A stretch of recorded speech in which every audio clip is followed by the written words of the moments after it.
গর্ভে বাচ্চা থাকা অবস্থায় যদি মা মারা যায় তাহলে করণীয় কি, সেখানে কি করবে? গত কিছুদিন আগে কুমিল্লা থেকে এক ভাই আমাকে প্রশ্ন করেছেন, হুজুর ইমার্জেন্সি মাসালা, আপনি উত্তর দেন, আমরা লাশ নিয়ে দাঁড়িয়ে আছি। আমি বললাম কি ভাই, কি হয়েছে?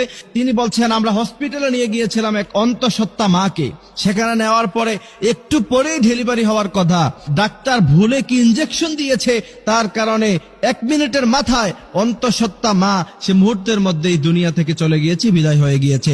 এখন তার ভিতরে বাচ্চা আছে, এখন কি করণীয়, আমরা কি করতে পারি হুজুর, উত্তর দেন। আমি মুহূর্তের মধ্যে থমকে গেলাম, কারণ এমন প্রশ্ন আমার জীবনে আমি কোনোদিন শুনি নাই। এই জন্য আমি এটা জাতির উদ্দেশ্যে আলোচনা করে দিচ্ছি আজকের আলোচনায়। অবশ্যই আমাদের আলোচনা যারা শুনছেন, আদাল্লু আলাল খাইরি কাফাইলিহি, এই হাদিসের ইস্তেদলালে আপনারা এটাকে শেয়ার করে দিবেন বেশি বেশি, যাতে করে গোটা জাতি জানতে পারে। কারণ একটি মাসালা, আপনি আমল করেন অথবা না করেন, আপনি শিখলেন, বিশ্বনবী বলছেন নফল নামাজ পড়লে যে পরিমাণ সওয়াব, সেই পরিমাণ সওয়াব আল্লাহ পাক তোমার আমল নামায় দিয়ে দিবে। আমি অবাক হইছি যে এই প্রশ্ন তো কখনো পাই নাই। পরে আমি গবেষণা করে এটার উত্তর যেটা পেয়েছি, যদি সন্তান গর্ভে থাকা অবস্থায় কোনো মা মৃত্যুবরণ করে, যেহেতু এখন সায়েন্সের জামানা, যেহেতু এখন মেশিনারিজের জমানা, অবশ্যই চেক করে নিতে হবে সাথে সাথে যে বাচ্চা ভিতরে জীবিত আছে কিনা।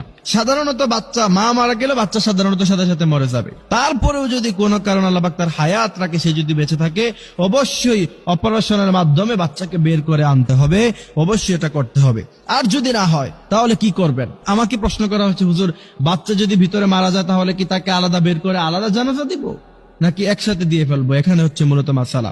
যদি আপনি চেক করার পরে দেখেন যে না, বাচ্চাও দুনিয়া থেকে চলে গেছে, তাহলে অবশ্যই আপনি মায়ের পেটকে চিরাফারা করে, ইসলাম এটাকে সাপোর্ট করে না।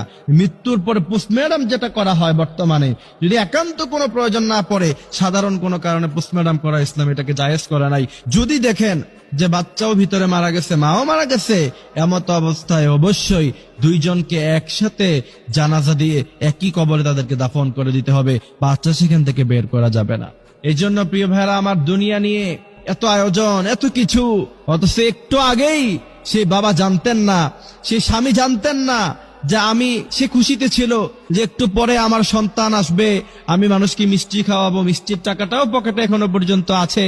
কিন্তু 1 মিনিটের ব্যবধানে আল্লাহ কি করে দিলেন, তার সন্তানও নাই, তার প্রিয়তমা স্ত্রী, যার সাথে এত কাল এত সময় সে কাটিয়েছে, কত আলাপ, কত খুনছুটি, যা আমার মেয়ে হলে এই নাম রাখবো, ছেলে হলে এই নাম রাখবো, কত আলাপ আলোচনা, কত কিছু, কত গল্প, কিন্তু কোথায় গেল?